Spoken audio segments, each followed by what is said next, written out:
Totoo nga bang effective ang mga height enhancer? Tara, let's prove it!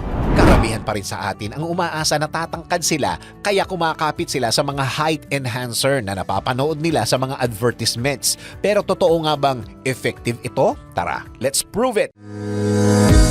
Bago maniwala sa mga claim-claim na yan, patunayan na yan sa Let's Prove It!